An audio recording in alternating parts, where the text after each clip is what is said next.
Chapter 11. Meanwhile, the dinner in its earlier stages was dragging its slow length along, true to sterling form. The room was chilly in spite of the calendar, and Aunt Alberta had the gas logs lighted. Everybody in the clan envied her those gas logs, except Valency. Glorious open fires blazed in every room of her blue castle when autumnal nights were cool, but she would have frozen to death in it before she would have committed the sacrilege of a gas log.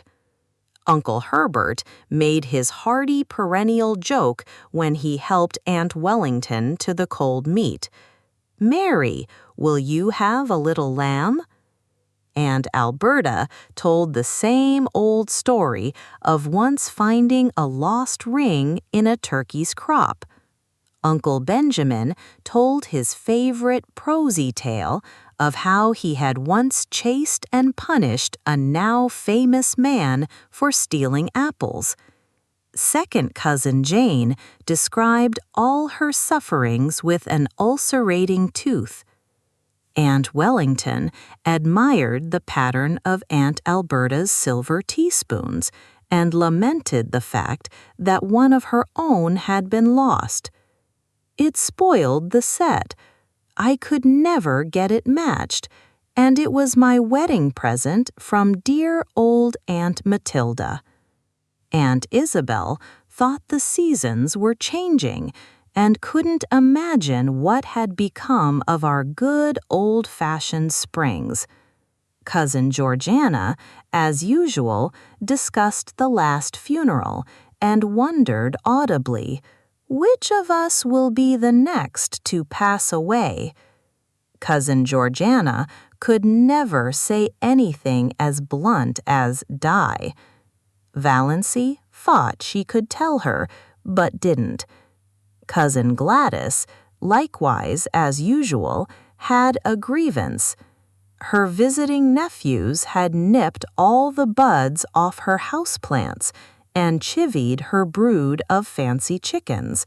Squeezed some of them actually to death, my dear.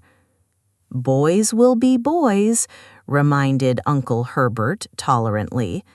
"But they needn't be ramping, rampageous animals," retorted Cousin Gladys, looking round the table for appreciation of her wit.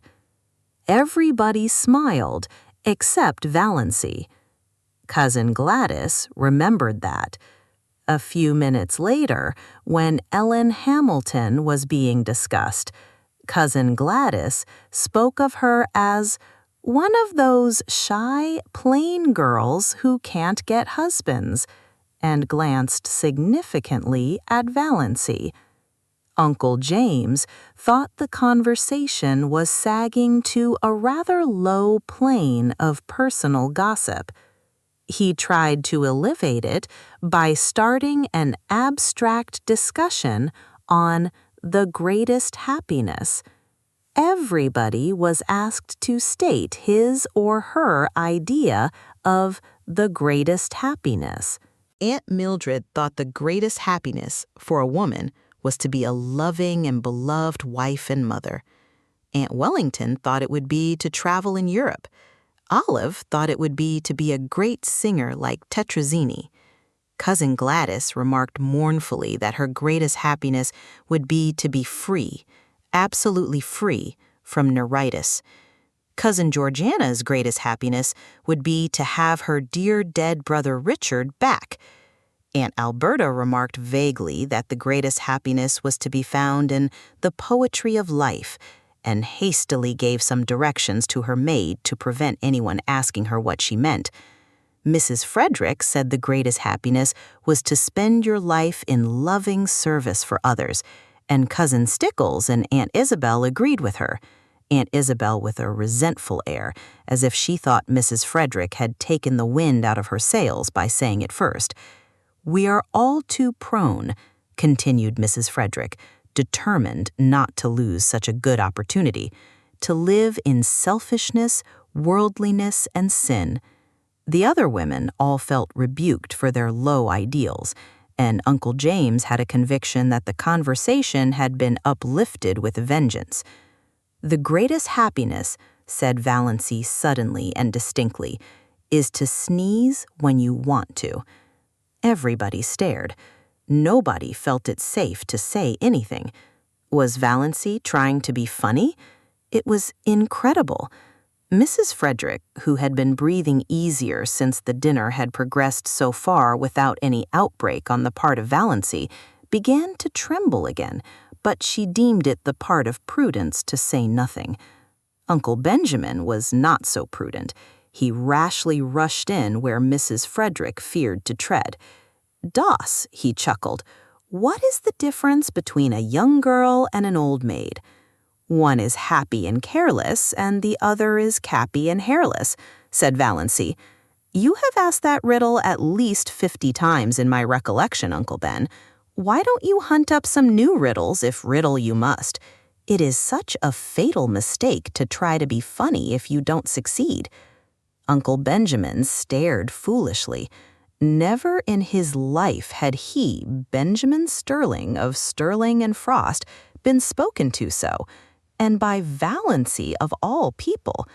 He looked feebly around the table to see what the others thought of it. Everybody was looking rather blank. Poor Mrs. Frederick had shut her eyes, and her lips moved tremblingly, as if she were praying. Perhaps she was. The situation was so unprecedented that nobody knew how to meet it. Valancy went on calmly eating her salad as if nothing out of the usual had occurred.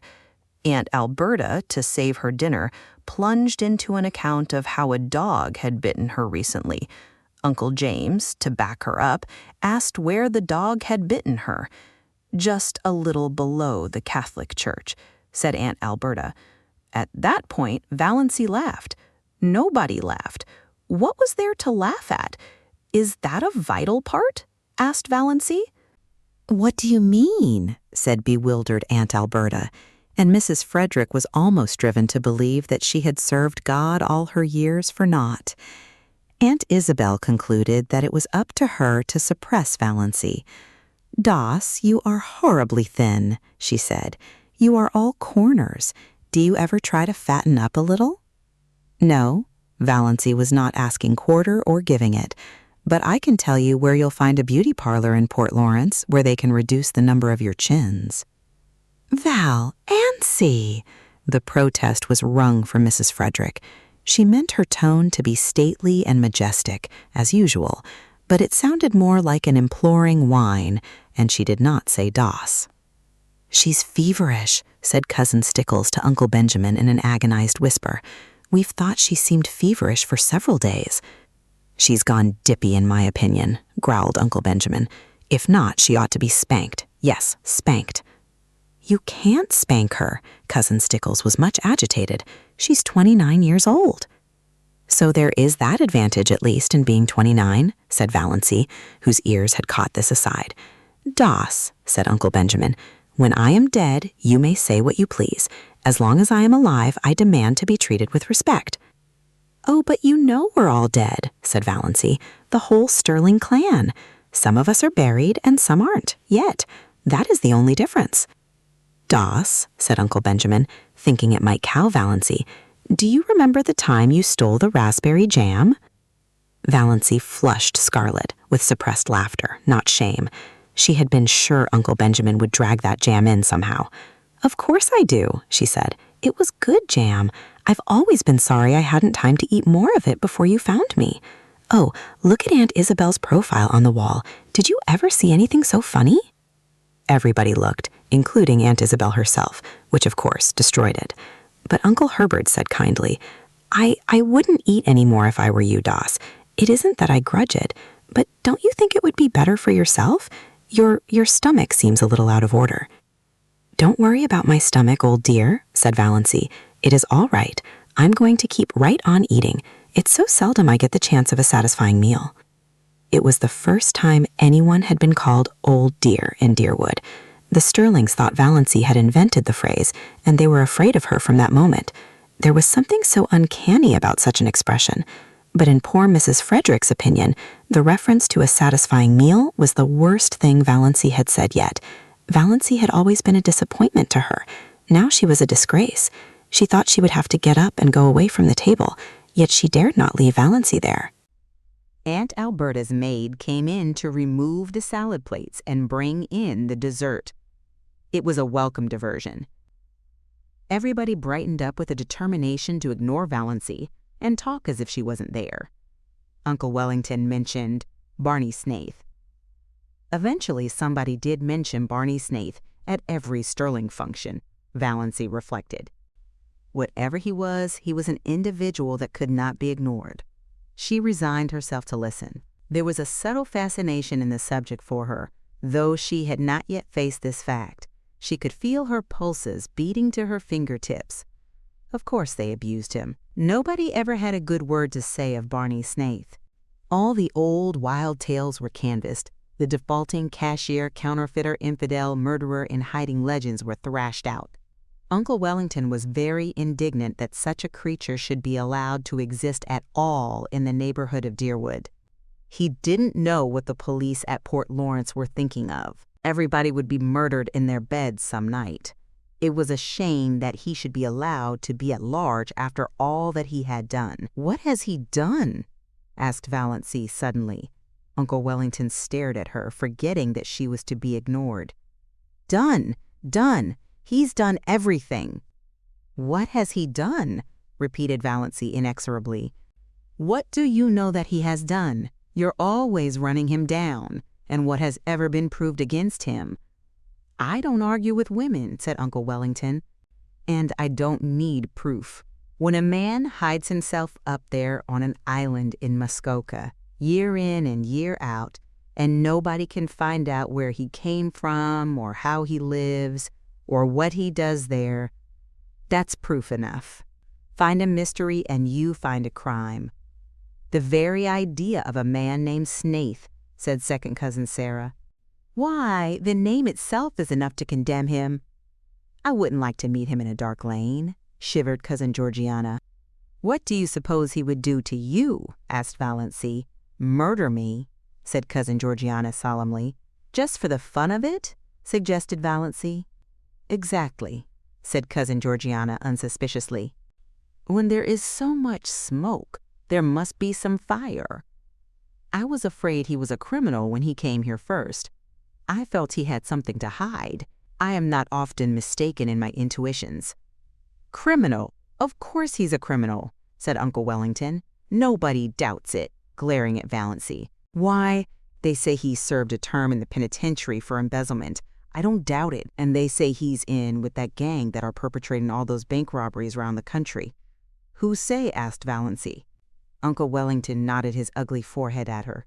What had got into this confounded girl anyway? He ignored the question. "He has the identical look of a jailbird," snapped Uncle Benjamin. "I noticed it the first time I saw him. A fellow by the hand of nature marked, quoted and signed to do a deed of shame," declaimed Uncle James. He looked enormously pleased over managing to work that quotation in at last. He had been waiting all his life for the chance. "One of his eyebrows is an arch and the other is a triangle," said Valancy. "Is that why you think him so villainous?" Uncle James lifted his eyebrows. Generally, when Uncle James lifted his eyebrows, the world came to an end. This time it continued to function. "How do you know his eyebrows so well, Doss?" asked Olive, a trifle maliciously. Such a remark would have covered Valancy with confusion 2 weeks ago, and Olive knew it. "Yes, how?" demanded Aunt Wellington. "I've seen him twice, and I looked at him closely," said Valancy composedly. "I thought his face the most interesting one I ever saw." "There is no doubt there is something fishy in the creature's past life," said Olive, who began to think she was decidedly out of the conversation, which had centered so amazingly around Valancy. "But he can hardly be guilty of everything he's accused of, you know." Valancy felt annoyed with Olive.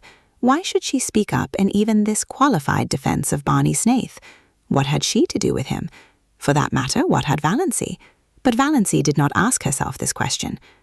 "They say he keeps dozens of cats in that hut up back on Mr. Was," said second cousin Sarah Taylor, by way of appearing not entirely ignorant of him. Cats. It sounded quite alluring to Valancy, in the plural. She pictured an island in Muskoka haunted by pussies. That alone shows there is something wrong with him, decreed Aunt Isabel. People who don't like cats, said Valancy, attacking her dessert with a relish, always seem to think that there is some peculiar virtue in not liking them. The man hasn't a friend except Roaring Abel, said Uncle Wellington, and if Roaring Abel had kept away from him, as everybody else did, it would have been better for some members of his family.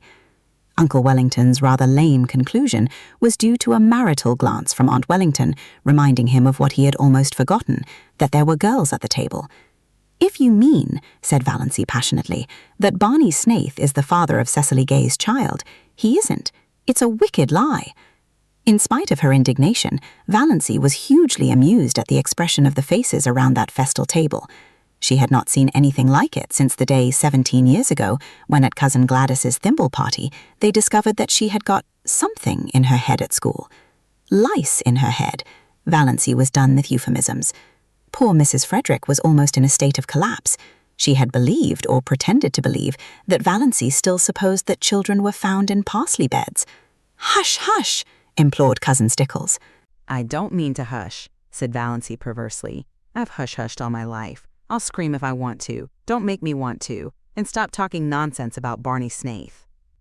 Valancy didn't exactly understand her own indignation. What did Barney Snaith's imputed crimes and misdemeanors matter to her? And why, out of them all, did it seem most intolerable that he should have been poor, pitiful little Cecily Gay's false lover? For it did seem intolerable to her. She did not mind when they called him a thief and a counterfeiter and jailbird, but she could not endure to think that he had loved and ruined Cecily Gay. She recalled his face on the 2 occasions of their chance meetings. His twisted, enigmatic, engaging smile, his twinkle, his thin, sensitive, almost ascetic lips, his general air of frank daredeviltry. A man with such a smile and lips might have murdered or stolen, but he could not have betrayed. She suddenly hated everyone who said it or believed it of him. "When I was a young girl, I never thought or spoke about such matters, Doss," said Aunt Wellington crushingly. "But I'm not a young girl," retorted Valancy, uncrushed. "Aren't you always rubbing that into me? And you are all evil-minded, senseless gossips. Can't you leave poor Cissy Gay alone? She's dying. Whatever she did, God or the devil has punished her enough for it. You needn't take a hand, too. As for Barney Snaith, the only crime he has been guilty of is living to himself and minding his own business. He can, it seems, get along without you, which is an unpardonable sin, of course, in your little snobocracy." Valancy coined that concluding word suddenly and felt that it was an inspiration. That was exactly what they were, and not one of them was fit to mend another. "Valancy, your poor father would turn over in his grave if he could hear you," said Mrs. Frederick. "I dare say he would like that for a change," said Valancy brazenly. "Doss," said Uncle James heavily, "the 10 Commandments are fairly up to date still, especially the 5th. Have you forgotten that?" "No," said Valancy, "but I thought you had, especially the 9th. Have you ever thought, Uncle James, how dull life would be without the 10 Commandments? It is only when things are forbidden that they become fascinating." But her excitement had been too much for her. She knew, by certain unmistakable warnings, that one of her attacks of pain was coming on. It must not find her there. She rose from her chair. "I am going home now. I only came for the dinner. It was very good, Aunt Alberta, although your salad dressing is not salt enough, and a dash of cayenne would improve it." None of the flabbergasted silver wedding guests could think of anything to say until the lawn gate clanged behind Valancy in the dusk. Then, "She's feverish. I've said right along she was feverish," moaned Cousin Stickles. Uncle Benjamin punished his pudgy left hand fiercely with his pudgy right. "She's dippy. I tell you, she's gone dippy," he snorted angrily. "That's all there is about it. Clean dippy." "Oh, Benjamin," said Cousin Georgiana soothingly, "don't condemn her too rashly.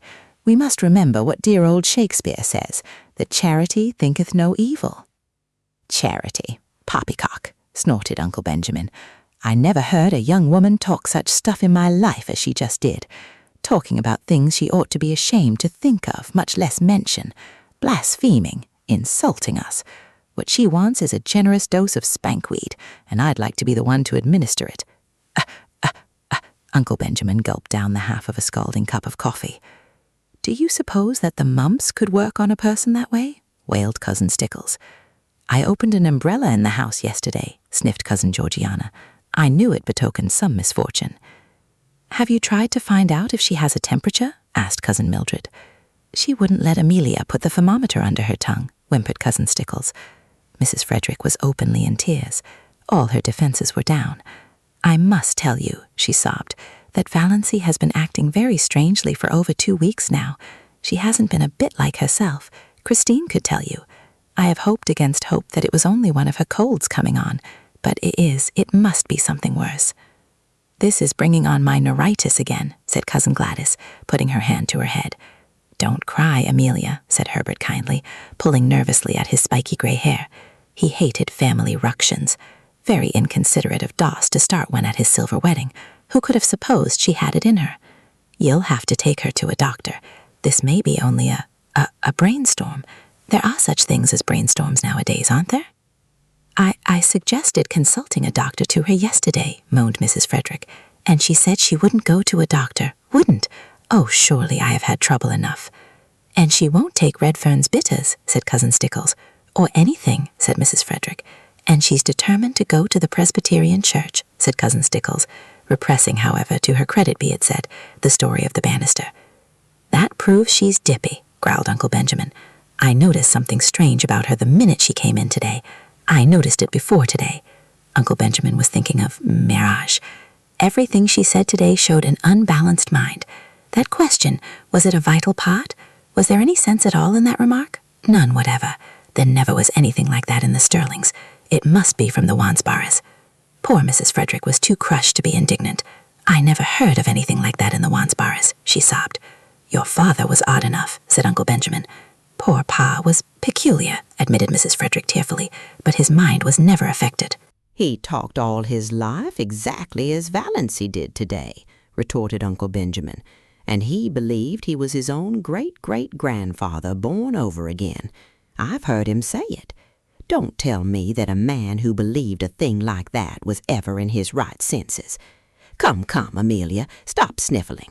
Of course Doss has made a terrible exhibition of herself today, but she's not responsible. Old maids are apt to fly off at a tangent like that. If she had been married when she should have been, she wouldn't have got like this. Nobody wanted to marry her, said Mrs. Frederick, who felt that somehow Uncle Benjamin was blaming her. Well, fortunately, there's no outsider here, snapped Uncle Benjamin. We may keep it in the family yet. I'll take her over to see Dr. Marsh tomorrow. I know how to deal with pig-headed people. Won't that be best, James? We must have medical advice, certainly, agreed Uncle James. Well, that's settled. In the meantime, Amelia, act as if nothing had happened and keep an eye on her. Don't let her be alone. Above all, don't let her sleep alone. Renewed whimpers from Mrs. Frederick. I can't help it. Night before last, I suggested she'd better have Christine sleep with her. She positively refused and locked her door. Oh, you don't know how she's changed. She won't work. At least she won't sew. She does her usual housework, of course, but she wouldn't sweep the parlor yesterday morning, though we always sweep it on Thursdays. She said she'd wait till it was dirty. Would you rather sweep a dirty room than a clean one? I asked her. She said, of course, I'd see something for my labor then. Think of it. Uncle Benjamin thought of it. The jar of potpourri, Cousin Stickles pronounced it as spelled, has disappeared from her room. I found the pieces in the next lot. She won't tell us what happened to it. I should never have dreamed it of Doss, said Uncle Herbert. She has always seemed such a quiet, sensible girl. A bit backward, but sensible. The only thing you can be sure of in this world is the multiplication table, said Uncle James, feeling cleverer than ever. Well, let's cheer up, suggested Uncle Benjamin. Why are chorus girls like fine stock racers? Why? Asked Cousin Stickles, since it had to be asked and Valency wasn't there to ask it. Like to exhibit calves, chuckled Uncle Benjamin. Cousin Stickles thought Uncle Benjamin a little indelicate, before Olive too, but then he was a man. Uncle Herbert was thinking that things were rather dull now that Doss had gone. Chapter 12. Valancy hurried home through the faint blue twilight, hurried too fast, perhaps. The attack she had when she thankfully reached the shelter of her own room was the worst yet. It was really very bad. She might die in one of those spells. It would be dreadful to die in such pain. Perhaps this was death. Valancy felt pitifully alone. When she could think at all, she wondered what it would be like to have someone with her who could sympathize, someone who really cared, just to hold her hand tight, if nothing else. Someone just to say, "Yes, I know, it's dreadful. Be brave. You'll soon be better." Not someone merely fussy and alarmed. Not her mother or Cousin Stickles. Why did the thought of Barney Snaith come into her mind? Why did she suddenly feel in the midst of this hideous loneliness of pain that he would be sympathetic, sorry for anyone that was suffering? Why did he seem to her like an old, well-known friend? Was it because she had been defending him, standing up to her family for him? She was so bad at first that she could not even get herself a dose of Dr. Trent's prescription, but eventually she managed it, and soon after relief came. The pain left her, and she lay on her bed, spent, exhausted, in a cold perspiration. Oh, that had been horrible. She could not endure many more attacks like that. One didn't mind dying if death could be instant and painless, but to be hurt so and dying. Suddenly she found herself laughing. That dinner had been fun, and it had all been so simple. She had merely said the things she had always thought. Their faces, oh, their faces. Uncle Benjamin, poor flabbergasted Uncle Benjamin. Valancy felt quite sure he would make a new will that very night. Olive would get Valancy's share of his fat hoard. Olive had always got Valancy's share of everything. Remember the dust pile. To laugh at her clan as she had always wanted to laugh was all the satisfaction she could get out of life now. But she thought it was rather pitiful that it should be so. Might she not pity herself a little when nobody else did? Valancy got up and went to her window. The moist, beautiful wind blowing across groves of young-leaved wild trees touched her face with the caress of a wise, tender old friend.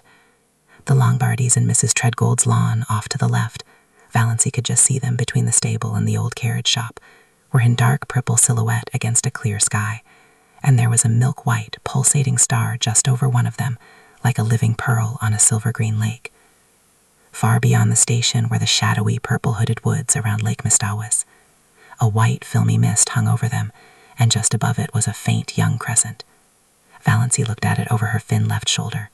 "I wish," she said whimsically, "that I may have one little dust pile before I die." Chapter 13. Uncle Benjamin found he had reckoned without his host when he promised so airily to take Valancy to a doctor. Valancy would not go. Valancy laughed in his face. "Why on earth should I go to Dr. Marsh? There's nothing the matter with my mind. Though you all think I've suddenly gone crazy. Well, I haven't. I've simply grown tired of living to please other people and have decided to please myself. It will give you something to talk about besides my stealing the raspberry jam. So that's that." "Doss," said Uncle Benjamin, solemnly and helplessly, "you are not like yourself." "Who am I like, then?" asked Valancy. Uncle Benjamin was rather posed. "Your grandfather Wansborough," he answered desperately. "Thanks." Valancy looked pleased. "That's a real compliment. I remember Grandfather Wansborough. He was one of the few human beings I have known, almost the only one. Now, it is of no use to scold or entreat or command Uncle Benjamin, or exchange anguished glances with Mother and Cousin Stickles. I am not going to any doctor. And if you bring any doctor here, I won't see him. So what are you going to do about it?" What indeed? It was not seemly, or even possible, to hail Valancy doctorwards by physical force. And in no other way could it be done, seemingly. Her mother's tears and imploring entreaties availed not. "Don't worry, Mother," said Valancy lightly but quite respectfully. "It isn't likely I'll do anything very terrible, but I mean to have a little fun." "Fun?" Mrs. Frederick uttered the word as if Valancy had said she was going to have a little tuberculosis. Olive, sent by her mother to see if she had any influence over Valancy, came away with flushed cheeks and angry eyes. She told her mother that nothing could be done with Valancy.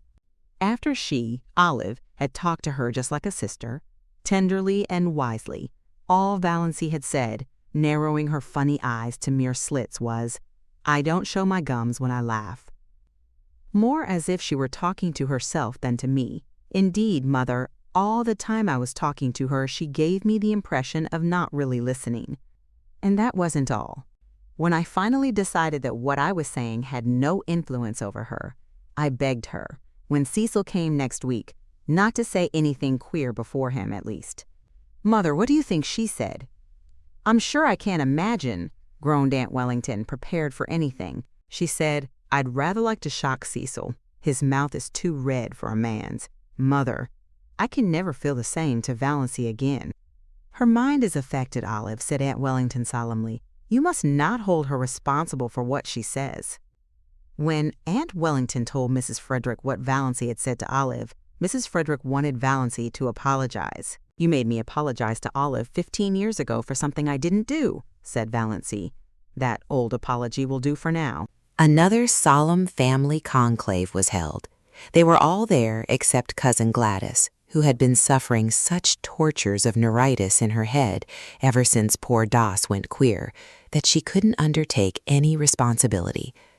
They decided, that is, they accepted a fact that was thrust in their faces, that the wisest thing was to leave Valancy alone for a while, give her her head, as Uncle Benjamin expressed it. Keep a careful eye on her, but let her pretty much alone. The term of watchful waiting had not been invented then, but that was practically the policy Valancy's distracted relatives decided to follow. "We must be guided by developments," said Uncle Benjamin. "It is, solemnly, easier to scramble eggs than unscramble them. Of course, if she becomes violent." Uncle James consulted Dr. Ambrose Marsh. Dr. Ambrose Marsh approved their decision.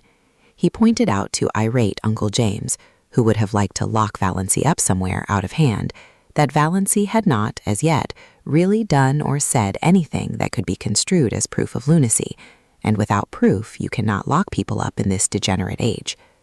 Nothing that Uncle James had reported seemed very alarming to Dr. Marsh, who put up his hand to conceal a smile several times. But then he himself was not a Sterling, and he knew very little about the old Valancy. Uncle James stalked out and drove back to Deerwood, thinking that Ambrose Marsh wasn't much of a doctor after all, and that Adelaide Sterling might have done better for herself. Chapter 14. Life cannot stop because tragedy enters it. Meals must be made ready, though a son dies, and porches must be repaired even if your only daughter is going out of her mind. Mrs. Frederick, in her systematic way, had long ago appointed the second week in June for the repairing of the front porch, the roof of which was sagging dangerously. Roaring Abel had been engaged to do it many moons before, and Roaring Abel promptly appeared on the morning of the first day of the second week and fell to work. Of course he was drunk. Roaring Abel was never anything but drunk, but he was only in the first stage, which made him talkative and genial. The odor of whiskey on his breath nearly drove Mrs. Frederick and Cousin Stickles wild at dinner. Even Valancy, with all her emancipation, did not like it, but she liked Abel and she liked his vivid, eloquent talk, and after she washed the dinner dishes, she went out and sat on the steps and talked to him. Mrs. Frederick and Cousin Stickles thought it a terrible proceeding, but what could they do? Valancy only smiled mockingly at them when they called her in, and did not go. It was so easy to defy once you got started. The first step was the only one that really counted. They were both afraid to say anything more to her, lest she might make a scene before Roaring Abel, who would spread it all over the country with his own characteristic comments and exaggerations. It was too cold a day, in spite of the June sunshine, for Mrs. Frederick to sit at the dining room window and listen to what was said. She had to shut the window, and Valancy and Roaring Abel had their talk to themselves. But if Mrs. Frederick had known what the outcome of that talk was to be, she would have prevented it, if the porch was never repaired. Valancy sat on the steps, defiant of the chill breeze of this cold June which had made Aunt Isabel aver the seasons were changing. She didn't care whether she caught a cold or not. It was delightful to sit there in that cold, beautiful, fragrant world and feel free. She filled her lungs with the clean, lovely wind and held out her arms to it and let it tear her hair to pieces while she listened to Roaring Abel, who told her his troubles between intervals of hammering gaily in time to his Scotch songs. Valancy liked to hear him. Every stroke of his hammer fell true to the note. Old Abel Gay, in spite of his 70 years, was handsome still, in a stately, patriarchal manner. His tremendous beard, falling down over his blue flannel shirt, was still a flaming, untouched red, though his shock of hair was white as snow, and his eyes were a fiery, youthful blue. His enormous, reddish-white eyebrows were more like mustaches than eyebrows. Perhaps this was why he always kept his upper lip scrupulously shaved.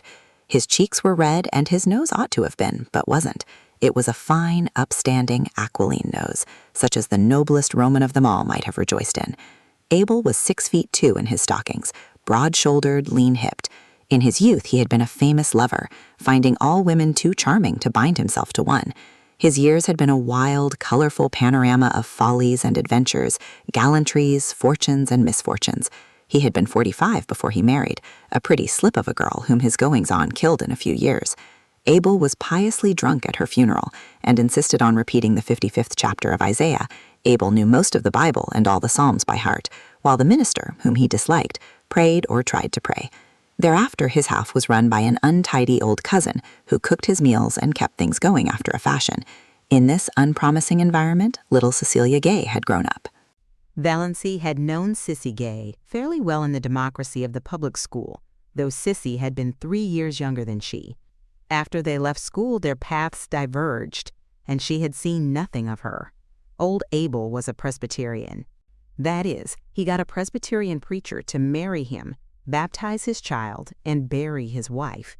And he knew more about Presbyterian theology than most ministers, which made him a terror to them in arguments. But Roaring Abel never went to church. Every Presbyterian minister who had been in Deerwood had tried his hand once at reforming Roaring Abel, but he had not been pestered of late. Reverend Mr. Bentley had been in Deerwood for 8 years, but he had not sought out Roaring Abel since the first 3 months of his pastorate. He had called on Roaring Abel then and found him in the theological stage of drunkenness, which always followed the sentimental maudlin one and preceded the roaring blasphemous one. The eloquently prayerful one, in which he realized himself temporarily and intensely as a sinner in the hands of an angry God, was the final one. Abel never went beyond it. He generally fell asleep on his knees and awakened sober, but he had never been dead drunk in his life. He told Mr. Bentley that he was a sound Presbyterian and sure of his election. He had no sins, that he knew of, to repent of. "Have you never done anything in your life that you are sorry for?" asked Mr. Bentley. Roaring Abel scratched his bushy white head and pretended to reflect. "Well, yes," he said finally. "There were some women I might have kissed and didn't. I've always been sorry for that." Mr. Bentley went out and went home. Abel had seen that Sissy was properly baptized, jovially drunk at the same time himself. He made her go to church and Sunday school regularly. The church people took her up, and she was in turn a member of the mission band, the Girls' Guild, and the Young Women's Missionary Society. She was a faithful, unobtrusive, sincere little worker. Everybody liked Sissy Gay and was sorry for her. She was so modest and sensitive and pretty in that delicate, elusive fashion of beauty which fades so quickly if life is not kept in it by love and tenderness. But then liking and pity did not prevent them from tearing her in pieces like hungry cats when the catastrophe came. 4 years previously, Sissy Gay had gone up to a Muskoka hotel as a summer waitress, and when she had come back in the fall, she was a changed creature. She hid herself away and went nowhere. The reason soon leaked out and scandal raged. That winter, Sissy's baby was born. Nobody ever knew who the father was. Cecily kept her poor, pale lips tightly locked on her sorry secret. Nobody dared ask Roaring Abel any questions about it. Rumor and surmise laid the guilt at Barney Snaith's door, because diligent inquiry among the other maids at the hotel revealed the fact that nobody there had ever seen Sissy Gay with a fellow. She had kept herself to herself, they said, rather resentfully. Too good for our dances, and now look. The baby had lived for a year. After its death, Sissy faded away. 2 years ago, Dr. Marsh had given her only 6 months to live. Her lungs were hopelessly diseased, but she was still alive. Nobody went to see her. Women would not go to Roaring Abel's house. Mr. Bentley had gone once when he knew Abel was away, but the dreadful old creature who was scrubbing the kitchen floor told him Sissy wouldn't see anyone. The old cousin had died, and Roaring Abel had had 2 or 3 disreputable housekeepers, the only kind who could be prevailed on to go to a house where a girl was dying of consumption. But the last one had left, and Roaring Abel had now no one to wait on Sissy and do for him. This was the burden of his plaint to Valancy, and he condemned the hypocrites of Deerwood and its surrounding communities with some rich, meaty oaths that happened to reach Cousin Stickles' ears as she passed through the hall and nearly finished the poor lady. Was Valancy listening to that? Valancy hardly noticed the profanity. Her attention was focused on the horrible thought of poor, unhappy, disgraced little Sissy Gay, ill and helpless in that forlorn old house out on the Mistawathas Road, without a soul to help or comfort her. And this in a nominally Christian community in the year of grace 19 and some odd. Do you mean to say that Sissy is all alone there now, with nobody to do anything for her? Nobody? Oh, she can move about a bit and get a bite and sup when she wants it, but she can't work. It's hard for a man to work hard all day and go home at night tired and hungry and cook his own meals. Sometimes I'm sorry I kicked old Rachel Edwards out. Abel described Rachel picturesquely. Her face looked as if it had wore out 100 bodies, and she moped. Talk about temper. Temper's nothing to moping. She was too slow to catch worms and dirty. Dirty. I ain't unreasonable. I know a man has to eat his peck before he dies, but she went over the limit. What do you suppose I saw that lady do? She'd made some pumpkin jam, had it on the table in glass jars with the tops off. The dog got up on the table and stuck his paw into one of them. What did she do? She just took hold of the dog and wrung the syrup off his paw back into the jar, then screwed the top on and set it in the pantry. I sets open the door and says to her, "Go." The dame went, and I fired the jars of pumpkin after her, 2 at a time. Thought I'd die laughing to see old Rachel run, with them pumpkin jars raining after her. She's told everywhere I'm crazy, so nobody'll come for love or money. But Sissy must have someone to look after her, insisted Valancy, whose mind was centered on this aspect of the case. She did not care whether Roaring Abel had anyone to cook for him or not, but her heart was wrung for Cecilia Gay. Oh, she gets on. Barney Snaith always drops in when he's passing and does anything she wants done. Brings her oranges and flowers and things. There's a Christian for you. Yet that sanctimonious, sniveling parcel of St. Andrew's people wouldn't be seen on the same side of the road with him. Their dogs'll go to heaven before they do, and their minister, slick as if the cat had licked him.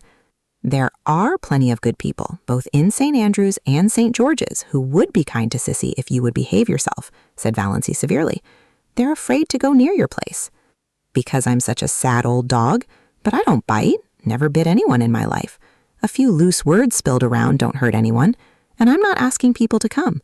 Don't want them poking and prying about. What I want is a housekeeper. If I shaved every Sunday and went to church, I'd get all the housekeepers I'd want. I'd be respectable then. But what's the use of going to church when it's all settled by predestination? Tell me that, miss. Is it? Said Valancy. Yes. Can't get around it nohow.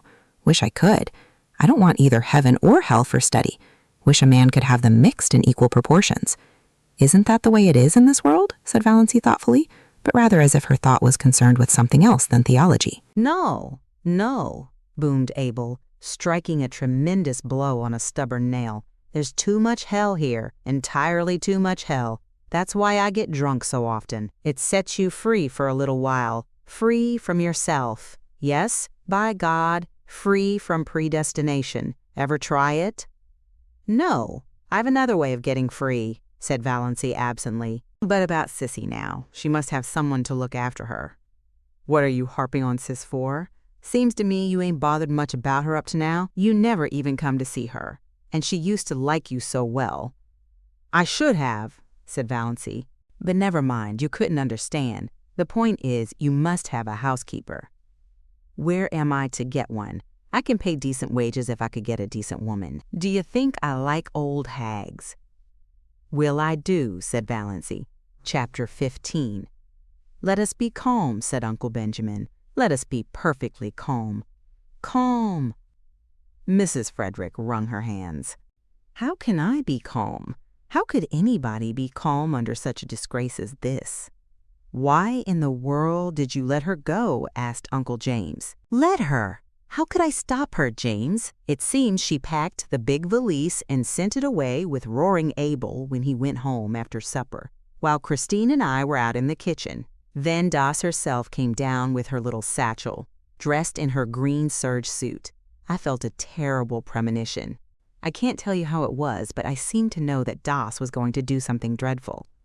"It's a pity you couldn't have had your premonition a little sooner," said Uncle Benjamin dryly. I said, "Doss, where are you going?" And she said, "I am going to look for my blue castle." "Wouldn't you think that would convince Marsh that her mind is affected?" interjected Uncle James. And I said, "Valancy, what do you mean?" And she said, "I am going to keep house for Roaring Abel and Nurse Sissy. He will pay me $30 a month. I wonder I didn't drop dead on the spot." "You shouldn't have let her go. You shouldn't have let her out of the house," said Uncle James. "You should have locked the door. Anything." She was between me and the front door, and you can't realize how determined she was. She was like a rock. That's the strangest thing of all about her. She used to be so good and obedient, and now she's neither to hold nor bind. But I said everything I could think of to bring her to her senses. I asked her if she had no regard for her reputation. I said to her solemnly, "Doss, when a woman's reputation is once smirched, nothing can ever make it spotless again. Your character will be gone forever if you go to Roaring Abel's to wait on a bad girl like Sis Gay." And she said, "I don't believe Sissy was a bad girl, but I don't care if she was." Those were her very words. "I don't care if she was." "She has lost all sense of decency," exploded Uncle Benjamin. "Sissy Gay is dying," she said, "and it's a shame and disgrace that she is dying in a Christian community with no one to do anything for her. Whatever she's been or done, she's a human being." "Well, you know, when it comes to that, I suppose she is," said Uncle James with the air of one making a splendid concession. "I asked Doss if she had no regard for appearances. She said, 'I've been keeping up appearances all my life. Now I'm going in for realities. Appearances can go hang. Go hang.'" "An outrageous thing," said Uncle Benjamin violently. "An outrageous thing." Which relieved his feelings but didn't help anyone else. Mrs. Frederick wept. Cousin Stickles took up the refrain between her moans of despair. "I told her, we both told her, that Roaring Abel had certainly killed his wife in one of his drunken rages and would kill her."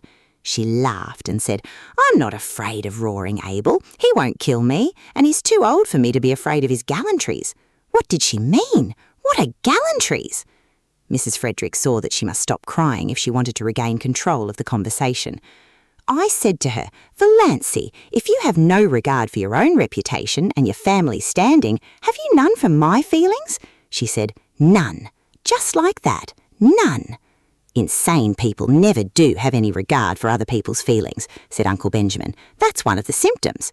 I broke out into tears then, and she said, "Come now, Mother, be a good sport. I'm going to do an act of Christian charity, and as for the damage it will do my reputation, why, you know I haven't any matrimonial chances anyhow, so what does it matter?" And with that she turned and went out. "The last words I said to her," said Cousin Stickles pathetically, "were, 'Who will rub my back at nights now?' And she said, but no, I cannot repeat it." "Nonsense," said Uncle Benjamin. "Out with it. This is no time to be squeamish." She said, Cousin Stickles' voice was little more than a whisper, she said, "Oh, darn! To think I should have lived to hear my daughter swearing," sobbed Mrs. Frederick. It was only imitation swearing," faltered Cousin Stickles, desirous of smoothing things over now that the worst was out, but she had never told about the banister. "It will be only a step from that to real swearing," said Uncle James sternly. "The worst of this," Mrs. Frederick hunted for a dry spot on her handkerchief, "is that everyone will know now that she is deranged. We can't keep it a secret any longer. Oh, I cannot bear it." "You should have been stricter with her when she was young," said Uncle Benjamin. "I don't see how I could have been," said Mrs. Frederick, truthfully enough. "The worst feature of the case is that Snaith scoundrel is always hanging around Roaring Abel's," said Uncle James. "I shall be thankful if nothing worse comes of this mad freak than a few weeks at Roaring Abel's. Sissy Gay can't live much longer." "And she didn't even take her flannel petticoat," lamented Cousin Stickles. "I'll see Ambrose Marsh again about this," said Uncle Benjamin, meaning Valancy, not the flannel petticoat. "I'll see Lawyer Ferguson," said Uncle James. "Meanwhile," added Uncle Benjamin, "let us be calm." Chapter 16. Valancy had walked out to Roaring Abel's house on the Misatawis Mode under a sky of purple and amber, with a queer exhilaration and expectancy in her heart. Back there, behind her, her mother and Cousin Stickles were crying, over themselves, not over her. But here the wind was in her face, soft, dew-wet, cool, blowing along the grassy roads. Oh, she loved the wind. The robins were whistling sleepily in the firs along the way, and the moist air was fragrant with the tang of balsam. Big cars went purring past in the violet dusk. The stream of summer tourists to Muskoka had already begun, but Valancy did not envy any of their occupants. Muskoka cottages might be charming, but beyond, in the sunset skies, among the spires of the firs, her blue castle towered. She brushed the old years and habits and inhibitions away from her like dead leaves. She would not be littered with them. Roaring Abel's rambling, tumble-down old house was situated about 3 miles from the village, on the very edge of Up Back, as the sparsely settled, hilly, wooded country around Misatawis was called vernacularly. It did not, it must be confessed, look much like a blue castle. It had once been a snug place enough in the days when Abel Gay had been young and prosperous, and the punning, arched sign over the gate, A. Gay, Carpenter, had been fine and freshly painted. Now it was a faded, dreary old place, with a leprous patched roof and shutters hanging askew. Abel never seemed to do any carpenter jobs about his own house. It had a listless air, as if tired of life. There was a dwindling grove of ragged, crone-like old spruces behind it. The garden, which Sissy used to keep neat and pretty, had run wild. On 2 sides of the house were fields full of nothing but mullions. Behind the house was a long stretch of useless barrens, full of scrub pines and spruces, with here and there a blossoming bit of wild cherry, running back to a belt of timber on the shores of Lake Misatawis 2 miles away. A rough, rocky, boulder-strewn lane ran through it to the woods, a lane white with pestiferous, beautiful daisies. Roaring Abel met Valancy at the door. "So you've come," he said incredulously. "I never supposed that ruck of Sterlings would let you." Valancy showed all her pointed teeth in a grin. "They couldn't stop me." "I didn't think you'd so much spunk," said Roaring Abel admiringly. "And look at the nice ankles of her," he added as he stepped aside to let her in. If Cousin Stickles had heard this, she would have been certain that Valancy's doom, earthly and unearthly, was sealed. But Abel's superannuated gallantry did not worry Valancy. Besides, this was the first compliment she had ever received in her life, and she found herself liking it. She sometimes suspected she had nice ankles, but nobody had ever mentioned it before. In the Sterling clan, ankles were among the unmentionables. Roaring Abel took her into the kitchen, where Sissy Gay was lying on the sofa, breathing quickly, with little scarlet spots on her hollow cheeks. Valancy had not seen Cecilia Gay for years. Then she had been such a pretty creature, a slight, blossom-like girl, with soft, golden hair, clear-cut, almost waxen features, and large, beautiful blue eyes. She was shocked at the change in her. Could this be sweet Sissy? This pitiful little thing that looked like a tired, broken flower? She had wept all the beauty out of her eyes. They looked too big, enormous, in her wasted face. The last time Valancy had seen Cecilia Gay, those faded, piteous eyes had been limpid, shadowy blue pools aglow with mirth. The contrast was so terrible that Valancy's own eyes filled with tears. She knelt down by Sissy and put her arms about her. "Sissy, dear, I've come to look after you. I'll stay with you till as long as you want me." "Oh!" Sissy put her thin arms about Valancy's neck. "Oh, will you? It's been so lonely. I can wait on myself, but it's been so lonely. It would just be like heaven to have someone here, like you. You were always so sweet to me, long ago." Valancy held Sissy close. She was suddenly happy. Here was someone who needed her, someone she could help. She was no longer a superfluity. Old things had passed away. Everything had become new. Most things are predestinated, but some are just darn sheer luck, said Roaring Abel, complacently smoking his pipe in the corner. Chapter 17. When Valancy had lived for a week at Roaring Abel's, she felt as if years had separated her from her old life and all the people she had known in it.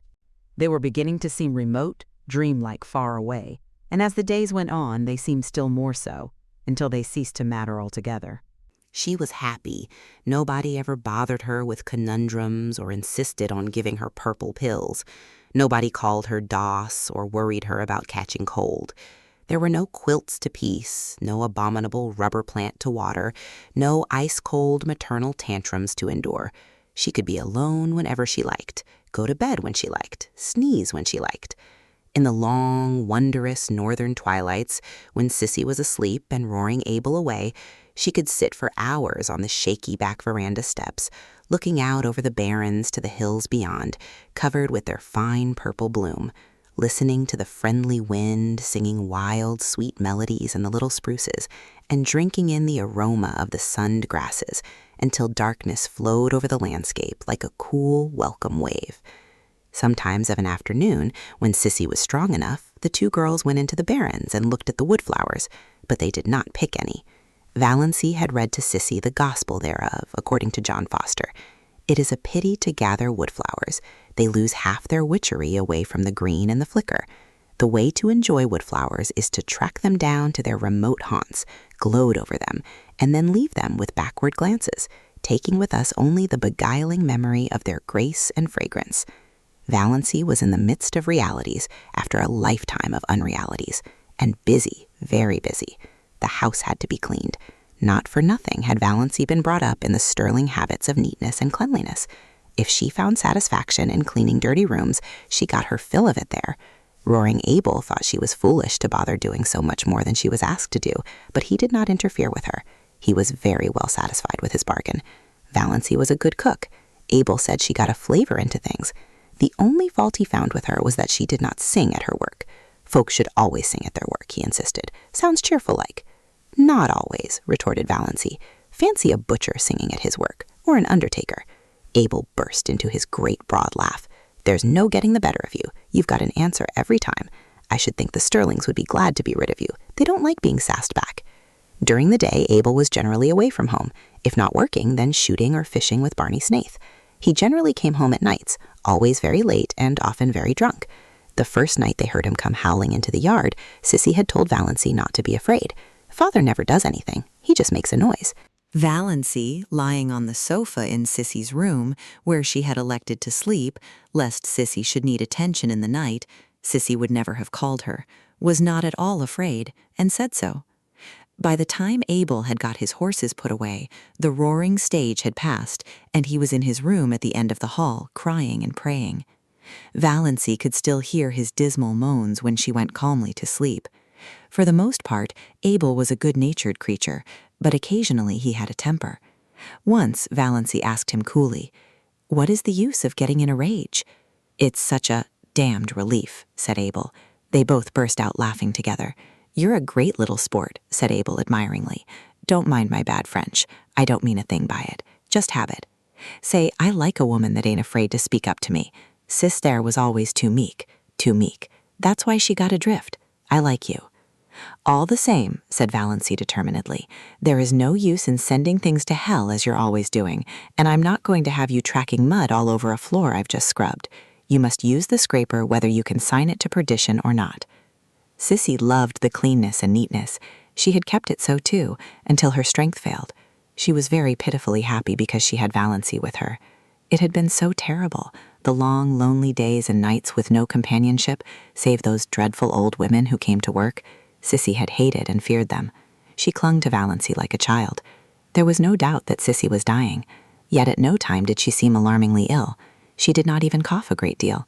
Most days she was able to get up and dress, sometimes even to work about in the garden or the barrens for an hour or two. For a few weeks after Valancy's coming, she seemed so much better that Valancy began to hope she might get well. But Sissy shook her head. "No, I can't get well. My lungs are almost gone, and I don't want to. I'm so tired, Valancy. Only dying can rest me. But it's lovely to have you here. You'll never know how much it means to me. But Valancy, you work too hard. You don't need to. Father only wants his meals cooked. I don't think you are strong yourself. You turn so pale sometimes. And those drops you take. Are you well, dear? I'm all right, said Valancy lightly. She would not have Sissy worried. And I'm not working hard. I'm glad to have some work to do. Something that really wants to be done. Then Sissy slipped her hand wistfully into Valancy's. Don't let's talk any more about my being sick. Let's just forget it. Let's pretend I'm a little girl again and you have come here to play with me. I used to wish that long ago. Wish that you could come. I knew you couldn't, of course. But how I did wish it. You always seemed so different from the other girls. So kind and sweet. And as if you had something in yourself nobody knew about. Some dear, pretty secret. Had you, Valancy? I had my blue castle, said Valancy, laughing a little. She was pleased that Sissy had thought of her like this. She had never suspected that anybody liked or admired or wondered about her. She told Sissy all about her blue castle. She had never told anyone about it before. Everyone has a blue castle, I think, said Sissy softly. Only everyone has a different name for it. I had mine once. She put her 2 thin little hands over her face. She did not tell Valancy, then, who had destroyed her blue castle. But Valancy knew that, whoever it was not Barney Snaith. Chapter 18. Valancy was acquainted with Barney by now, well acquainted it seemed, though she had spoken to him only a few times. But then she had felt just as well acquainted with him the first time they had met. She had been in the garden at twilight, hunting for a few stalks of white narcissus for Sissy's room, when she heard that terrible old gray slosson coming down through the woods from Mistawis. One could hear it miles away. Valancy did not look up as it drew near, thumping over the rocks in that crazy lane. She had never looked up, though Barney had gone racketing past every evening since she had been at Roaring Abel's. This time he did not racket past. The old gray slosson stopped with even more terrible noises than it made going. Valancy was conscious that Barney had sprung from it and was leaning over the ramshackle gate. She suddenly straightened up and looked into his face. Their eyes met. Valancy was suddenly conscious of a delicious weakness. Was one of her heart attacks coming on? But this was a new symptom. His eyes, which she had always thought brown, now seen close, were deep violet, translucent and intense. Neither of his eyebrows looked like the other. He was thin, too thin. She wished she could feed him up a bit. She wished she could sew the buttons on his coat and make him cut his hair and shave every day. There was something in his face, one hardly knew what it was. Tiredness, sadness, disillusionment. He had dimples in his thin cheeks when he smiled. All these thoughts flashed through Valancy's mind in that one moment while his eyes looked into hers. Good evening, Miss Sterling. Nothing could be more commonplace and conventional. Anyone might have said it. But Barney Snaith had a way of saying things that gave them poignancy. When he said good evening, you felt that it was a good evening, and that it was partly his doing that it was. Also, you felt that some of the credit was yours. Valancy felt all this vaguely, but she couldn't imagine why she was trembling from head to foot. It must be her heart. If only he didn't notice it. I'm going over to the port, Barney was saying. Can I acquire merit by getting or doing anything there for you or Sissy? Will you get some salt codfish for us? Said Valancy. It was the only thing she could think of. Roaring Abel had expressed a desire that day for a dinner of boiled salt codfish. When her knights came riding to the Blue Castle, Valancy had sent them on many a quest, but she had never asked any of them to get her salt codfish. Certainly. You're sure there's nothing else? Lots of room in Lady Jane Grace Lawson, and she always gets back sometime, does Lady Jane. I don't think there's anything more, said Valancy. She knew he would bring oranges for Sissy anyhow. He always did. Barney did not turn away at once. He was silent for a little. Then he said, slowly and whimsically, Miss Sterling, you're a brick. You're a whole cartload of bricks. To come here and look after Sissy, under the circumstances? There's nothing so bricky about that, said Valancy. I'd nothing else to do, and I like it here. I don't feel as if I'd done anything specially meritorious. Mr. Gay is paying me fair wages. I never earned any money before, and I like it. It seems so easy to talk to Barney Snaith some way, this terrible Barney Snaith of the lurid tales and mysterious past, as easy and natural as if talking to herself. All the money in the world couldn't buy what you're doing for Sissy Gay, said Barney. It's splendid and fine of you, and if there's anything I can do to help you in any way, you have only to let me know. If Roaring Abel ever tries to annoy you. He doesn't. He's lovely to me. I like Roaring Abel, said Valancy frankly. So do I. But there's one stage of his drunkenness, perhaps you haven't encountered it yet, when he sings ribald songs. Oh yes, he came on last night like that. Sissy and I just went to our room and shut ourselves in where we couldn't hear him. He apologized this morning. I'm not afraid of any of Roaring Abel's stages. Well, I'm sure he'll be decent to you. apart from his inebriated yowls," said Barney. "And I've told him he's got to stop damning things when you're around." "Why?" asked Valancy slyly, with one of her odd slanted glances and a sudden flake of pink on each cheek, born of the thought that Barney Snaith had actually done so much for her. "I often feel like damning things myself." For a moment, Barney stared. Was this elfin girl the little old maidish creature who had stood there 2 minutes ago? Surely there was magic and devilry going on in that shabby, weedy old garden. Then he laughed. "It will be a relief to have someone to do it for you then. So you don't want anything but salt codfish?" "Not tonight, but I dare say I'll have some errands for you very often when you go to Port Lawrence. I can't trust Mr. Gay to remember to bring all the things I want." Barney had gone away then in his Lady Jane, and Valancy stood in the garden for a long time. Since then, he had called several times, walking down through the barrens, whistling. How that whistle of his echoed through the spruces on those June twilights. Valancy caught herself listening for it every evening, rebuked herself, then let herself go. Why shouldn't she listen for it? He always brought Sissy fruit and flowers. Once he brought Valancy a box of candy, the first box of candy she had ever been given. It seemed sacrilege to eat it. She found herself thinking of him in season and out of season. She wanted to know if he ever thought about her when she wasn't before his eyes, and if so, what? She wanted to see that mysterious house of his back on the Mistawantas Island. Sissy had never seen it. Sissy, though she talked freely of Barney and had known him for 5 years, really knew little more of him than Valancy herself. "But he isn't bad," said Sissy. "Nobody need ever tell me he is. He can't have done a thing to be ashamed of." "Then why does he live as he does?" asked Valancy, to hear somebody defend him. "I don't know. He's a mystery, and of course there's something behind it, but I know it isn't disgrace. Barney Snaith simply couldn't do anything disgraceful, Valancy." Valancy was not so sure. Barney must have done something, sometime. He was a man of education and intelligence. She had soon discovered that, in listening to his conversations and wrangles with Roaring Abel, who was surprisingly well-read and could discuss any subject under the sun when sober. Such a man wouldn't bury himself for 5 years in Muskoka and live and look like a tramp if there were not too good or bad a reason for it. But it didn't matter. All that mattered was that she was sure now that he had never been Sissy Gay's lover. There was nothing like that between them, though he was very fond of Sissy and she of him, as anyone could see. But it was a fondness that didn't worry Valancy. "You don't know what Barney has been to me these past 2 years, Sissy had said simply. "Everything would have been unbearable without him. Sissy Gay is the sweetest girl I ever knew, and there's a man somewhere I'd like to shoot if I could find him," Barney had said savagely. Barney was an interesting talker, with a knack of telling a great deal about his adventures and nothing at all about himself. There was one glorious rainy day when Barney and Abel swapped yarns all the afternoon while Valancy mended tablecloths and listened. Barney told weird tales of his adventures with shacks on trains while hoboing it across the continent. Valancy thought she ought to think his stealing rides quite dreadful, but didn't. The story of his working his way to England on a cattle ship sounded more legitimate, and his yarns of the Yukon enthralled her, especially the one of the night he was lost on the divide between Gold Run and Sulphur Valley. He had spent 2 years out there. Where in all this was there room for the penitentiary and the other things? If he were telling the truth, but Valancy knew he was. "Found no gold," he said.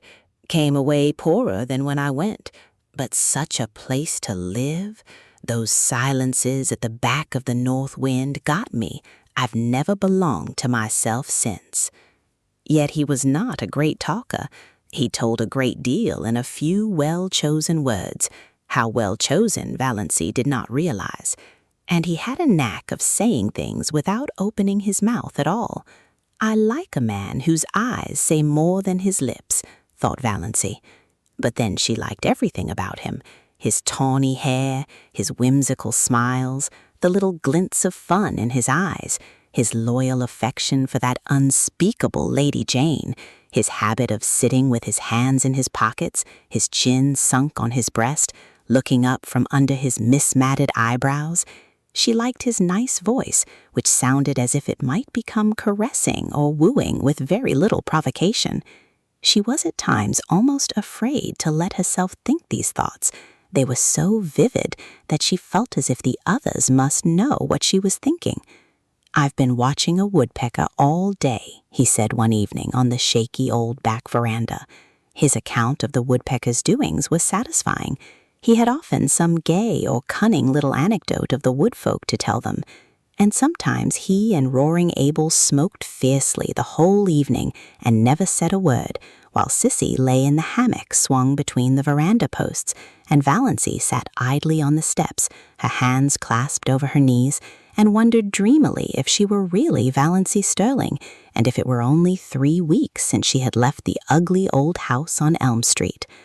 The barrens lay before her in a white moon splendor, where dozens of little rabbits frisked. Barney, when he liked, could sit down on the edge of the barrens and lure those rabbits right to him by some mysterious sorcery he possessed. Valancy had once seen a squirrel leap from a scrub pine to his shoulder and sit there chattering to him. It reminded her of John Foster. It was one of the delights of Valancy's new life that she could read John Foster's books as often and as long as she liked. She could read them in bed if she wanted to. She read them all to Sissy, who loved them. She also tried to read them to Abel and Barney, who did not love them. Abel was bored, and Barney politely refused to listen at all. "Piffle," said Barney. Chapter 19. Of course, the Sterlings had not left the poor maniac alone all this time, or refrained from heroic efforts to rescue her perishing soul and reputation. Uncle James, whose lawyer had helped him as little as his doctor, came one day and, finding Valancy alone in the kitchen, as he supposed, gave her a terrible talking to, told her she was breaking her mother's heart and disgracing her family. "But why?" said Valancy, not ceasing to scour her porridge pot decently. "I'm doing honest work for honest pay. What is there in that is disgraceful?" "Don't quibble, Valancy," said Uncle James solemnly. "This is no fit place for you to be, and you know it. Why, I'm told that jailbird Snaith is hanging around here every evening." "Not every evening," said Valancy reflectively. "No, not quite every evening." It's insufferable," said Uncle James violently. "Valancy, you must come home. We won't judge you harshly, I assure you we won't. We will overlook all this." "Thank you," said Valancy. "Have you no sense of shame?" demanded Uncle James. "Oh, yes, but the things I am ashamed of are not the things you are ashamed of." Valancy proceeded to rinse her dishcloth meticulously. Still was Uncle James patient. He gripped the sides of his chair and ground his teeth. "We know your mind isn't just right. We'll make allowances. But you must come home. You shall not stay here with that drunken, blasphemous old scoundrel." "Were you by any chance referring to me, Mr. Sterling?" demanded Roaring Abel, suddenly appearing in the doorway of the back veranda, where he had been smoking a peaceful pipe and listening to old Jim Sterling's tirade with huge enjoyment. His red beard fairly bristled with indignation, and his huge eyebrows quivered. But cowardice was not among James Sterling's shortcomings. "I was, and furthermore, I want to tell you that you have acted an iniquitous part in luring this weak and unfortunate girl away from her home and friends, and I will have you punished yet for it." James Sterling got no further. Roaring Abel crossed the kitchen at a bound, caught him by his collar and his trousers, and hurled him through the doorway and over the garden paling with as little apparent effort as he might have employed in whisking a troublesome kitten out of the way. "The next time you come back here," he bellowed, "I'll throw you through the window, and all the better if the window is shut. Coming here thinking yourself God to put the world to rights." Valancy candidly and unashamedly owned to herself that she had seen few more satisfying sights than Uncle James' coattails flying out into the asparagus bed. She had once been afraid of this man's judgment. Now she saw clearly that he was nothing but a rather stupid little village tin god. Roaring Abel turned with his great broad laugh. "He'll think of that for years when he wakes up in the night. The Almighty made a mistake in making so many Sterlings, but since they are made, we've got to reckon with them. Too many to kill out. But if they come here bothering you, I'll shoo 'em off before a cat could lick its ear." The next time they sent Dr. Stalling. Surely Roaring Abel would not throw him into asparagus beds. Dr. Stalling was not so sure of this, and had no great liking for the task. He did not believe Valancy Sterling was out of her mind. She had always been queer. He, Dr. Stalling, had never been able to understand her. Therefore, beyond doubt, she was queer. She was only just a little queerer than usual now, and Dr. Stalling had his own reasons for disliking Roaring Abel. When Dr. Stalling had first come to Deerwood, he had had a liking for long hikes around Mistawis and Muskoka. On one of these occasions, he had got lost, and after much wandering had fallen in with Roaring Abel with his gun over his shoulder.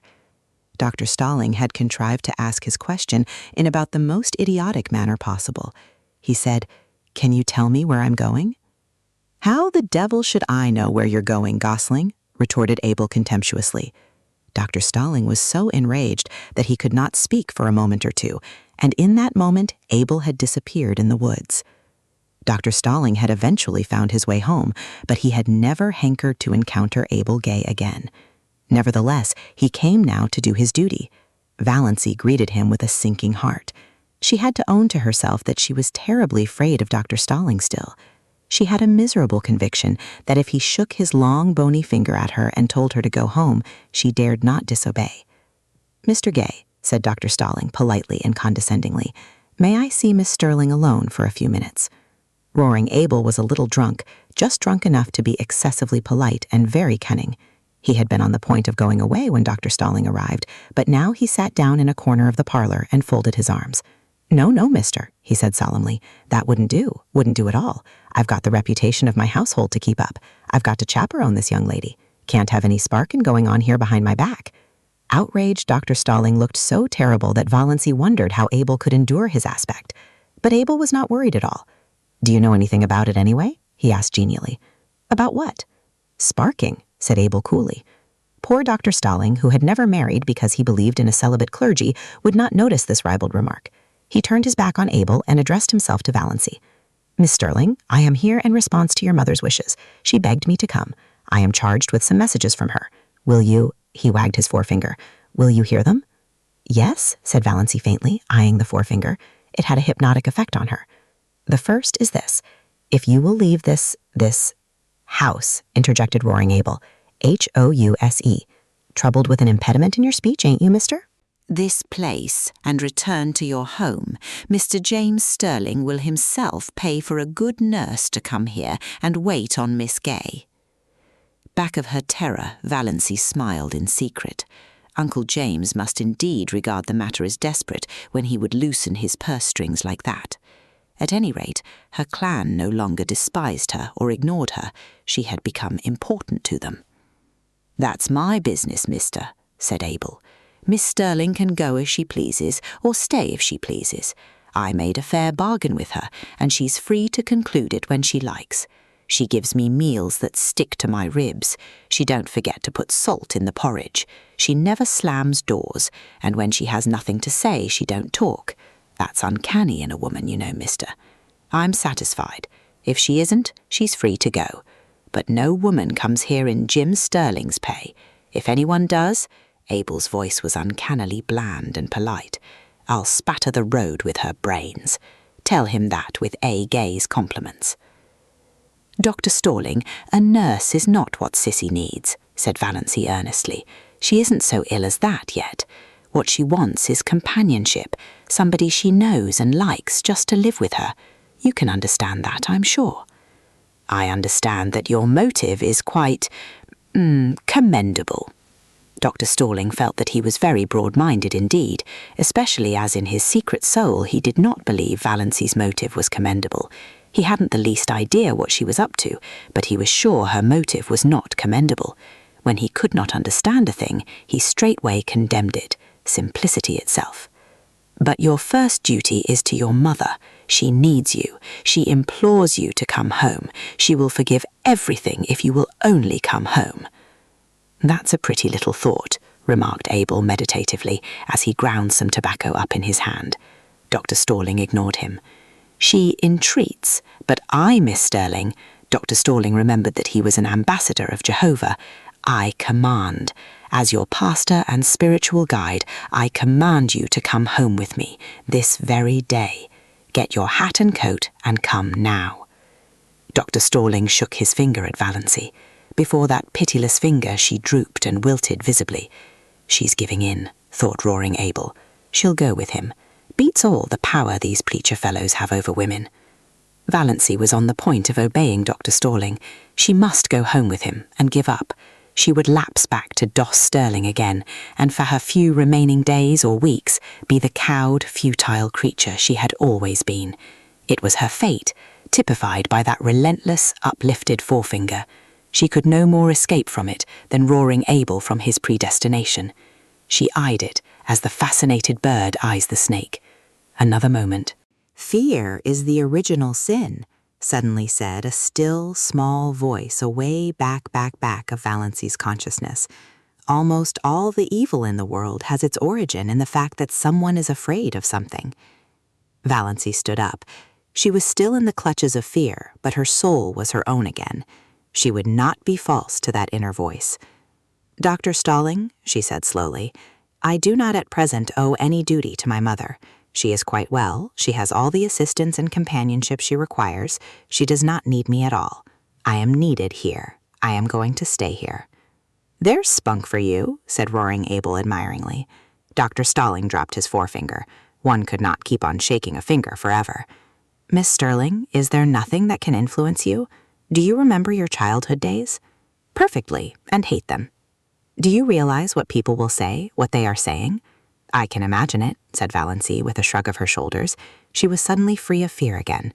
"I haven't listened to the gossip of Deerwood tea parties and sewing circles 20 years for nothing. But Dr. Stalling, it doesn't matter in the least to me what they say, not in the least." Dr. Stalling went away then, a girl who cared nothing for public opinion, over whom sacred family ties had no restraining influence, who hated her childhood memories. Then Cousin Georgiana came, on her own initiative, for nobody would have thought it worthwhile to send her. She found Valency alone, weeding the little vegetable garden she had planted, and she made all the platitudinous pleas she could think of. Valency heard her patiently. Cousin Georgiana wasn't such a bad old soul. Then she said, "And now that you have got all that out of your system, Cousin Georgiana, can you tell me how to make creamed codfish so that it will not be as thick as porridge and as salt as the Dead Sea?" A star. "We'll just have to wait," said Uncle Benjamin. "After all, Sissy Gay can't live long. Dr. Marsh tells me she may drop off any day." Mrs. Frederick wept. It would really have been so much easier to bear if Valency had died. She could have worn mourning then. Chapter 20. When Abel Gay paid Valency her first month's wages, which he did promptly, in bills reeking with the odor of tobacco and whiskey, Valency went into Deerwood and spent every cent of it. She got a pretty green crepe dress with a girdle of crimson beads, at a bargain sale, a pair of silk stockings to match, and a little crinkled green hat with a crimson rose in it. She even bought a foolish little beribboned and belaced nightgown. She passed the house on Elm Street twice. Valency never even thought about it as home, but saw no one. No doubt her mother was sitting in the room this lovely June evening playing solitaire and cheating. Valency knew that Mrs. Frederick always cheated. She never lost a game. Most of the people Valency met looked at her seriously and passed her with a cool nod. Nobody stopped to speak to her. Valency put on her green dress when she got home. Then she took it off again. She felt so miserably undressed in its low neck and short sleeves, and that low crimson girdle around the hips seemed positively indecent. She hung it up in the closet, feeling flatly that she had wasted her money. She would never have the courage to wear that dress. John Foster's arraignment of fear had no power to stiffen her against this. In this one thing, habit and custom were still all-powerful. Yet she sighed as she went down to meet Barney Snaith in her old snuff-brown silk. That green thing had been very becoming. She had seen so much in her one ashamed glance. Above it, her eyes had looked like odd brown jewels, and the girdle had given her flat figure an entirely different appearance. She wished she could have left it on. But there were some things John Foster did not know. Every Sunday evening, Valency went to the little Free Methodist church in a valley on the edge of Upback, a spireless little gray building among the pines, with a few sunken graves and mossy gravestones in the small, paling-encircled, grass-grown square beside it. She liked the minister who preached there. He was so simple and sincere. An old man who lived in Port Lawrence and came out by the lake in a little disappearing propeller boat to give a free service to the people of the small stony farms back of the hills, who would otherwise never have heard any gospel message. She liked the simple service and the fervent singing. She liked to sit by the open window and look out into the pine woods. The congregation was always small. The Free Methodists were few in number, poor, and generally illiterate, but Valency loved those Sunday evenings. For the first time in her life, she liked going to church. The rumor reached Deerwood that she had turned Free Methodist and sent Mrs. Frederick to bed for a day. But Valency had not turned anything. She went to the church because she liked it, and because in some inexplicable way it did her good. Old Mr. Towers believed exactly what he preached, and somehow it made a tremendous difference. Oddly enough, Roaring Abel disapproved of her going to the Hill Church as strongly as Mrs. Frederick herself could have done. He had no use for Free Methodists. He was a Presbyterian. But Valancy went in spite of him. "We'll hear something worse than that about her soon," Uncle Benjamin predicted gloomily. They did. Valancy could not quite explain, even to herself, just why she wanted to go to that party. It was a dance up back at Chidley Corners, and dances at Chidley Corners were not, as a rule, the sort of assemblies where well-brought-up young ladies were found. Valancy knew it was coming off, for Roaring Abel had been engaged as one of the fiddlers, but the idea of going had never occurred to her until Roaring Abel himself broached it at supper. "You come with me to the dance," he ordered. "It'll do you good, put some color in your face. You look peaked. You want something to liven you up." Valancy found herself suddenly wanting to go. She knew nothing at all of what dances at Chidley Corners were apt to be like. Her idea of dances had been fashioned on the correct affairs that went by that name in Deerwood and Port Lawrence.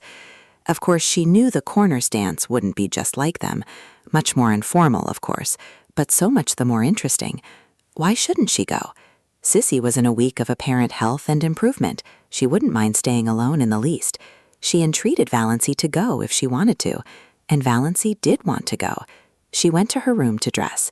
A rage against the snuff-brown silk seized her. Wear that to a party? Never. She pulled her green crepe from its hanger and put it on feverishly.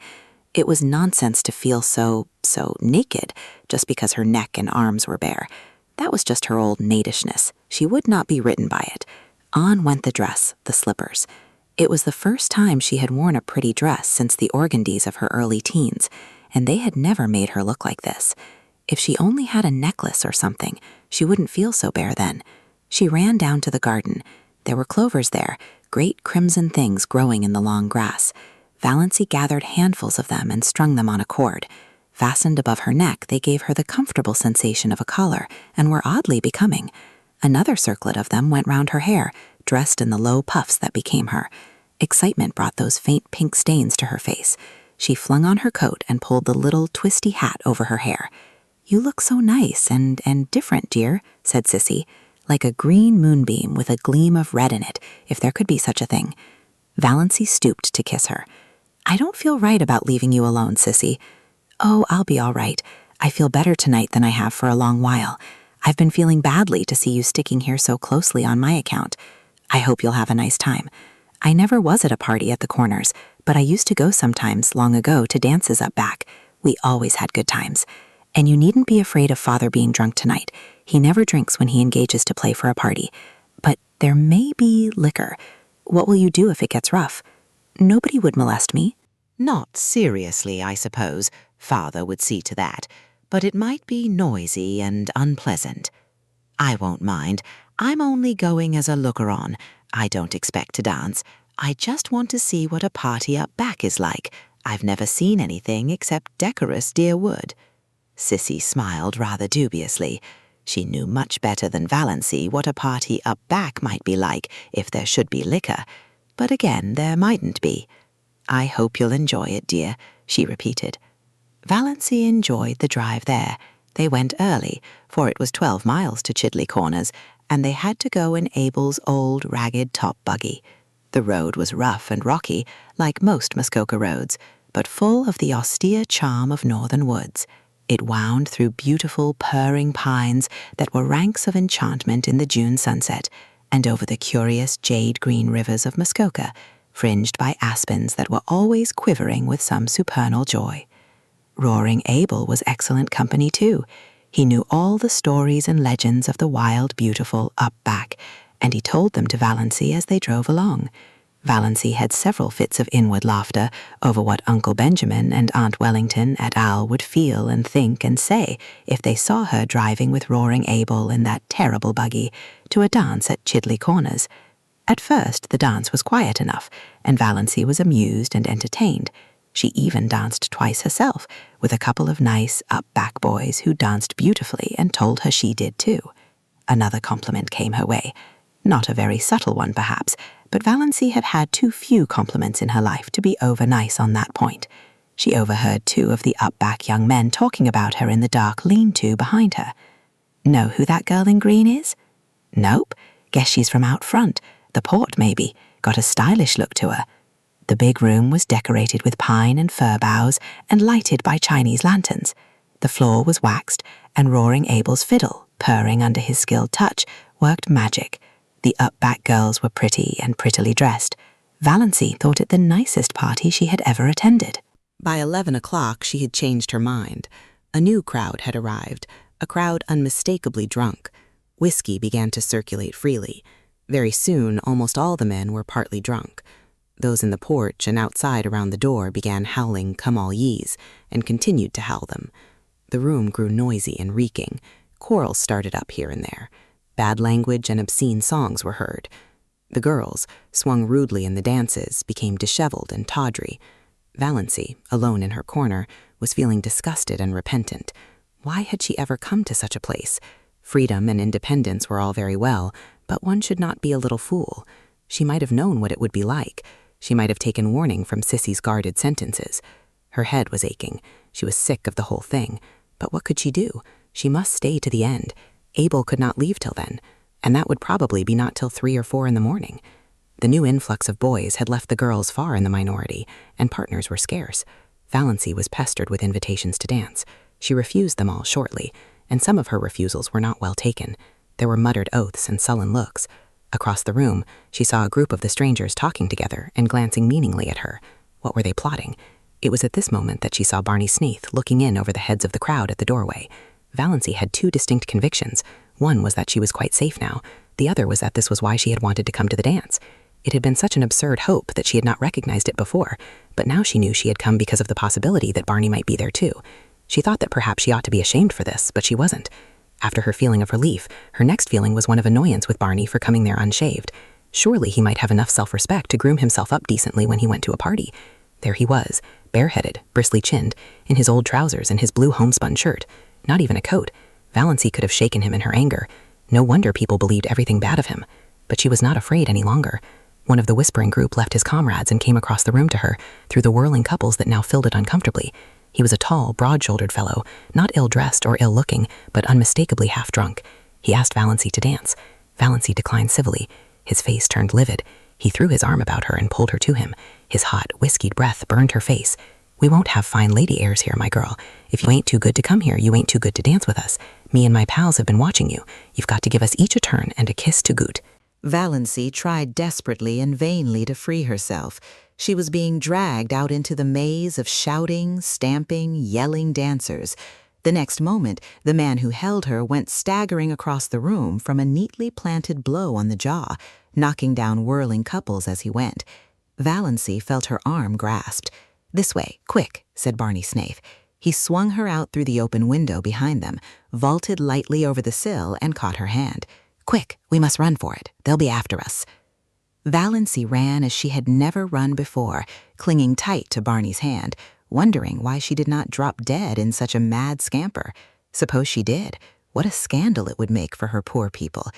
For the first time, Valancy felt a little sorry for them. Also, she felt glad that she had escaped from that horrible row. Also glad that she was holding tight to Barney's hand. Her feelings were badly mixed, and she had never had so many in such a brief time in her life. They finally reached a quiet corner in the pine woods. The pursuit had taken a different direction, and the hoops and yells behind them were growing faint. Valancy, out of breath, with a crazily beating heart, collapsed on the trunk of a fallen pine. "Thanks," she gasped. "What a goose you were to come to such a place," said Barney. "I didn't know it would be like this," protested Valancy. "You should have known. Chidley Corners.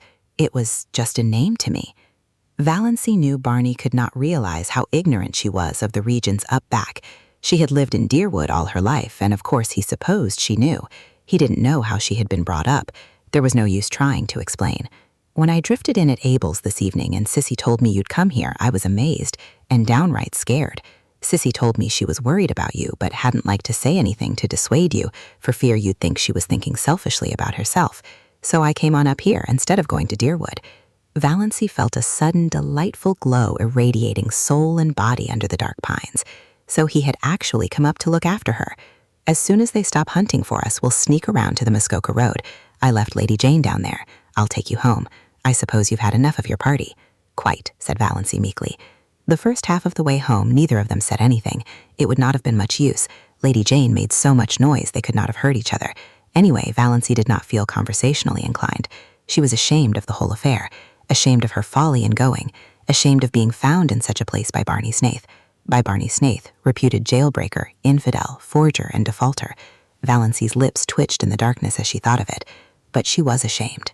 And yet she was enjoying herself, was full of a strange exultation, bumping over that rough road beside Barney Snaith.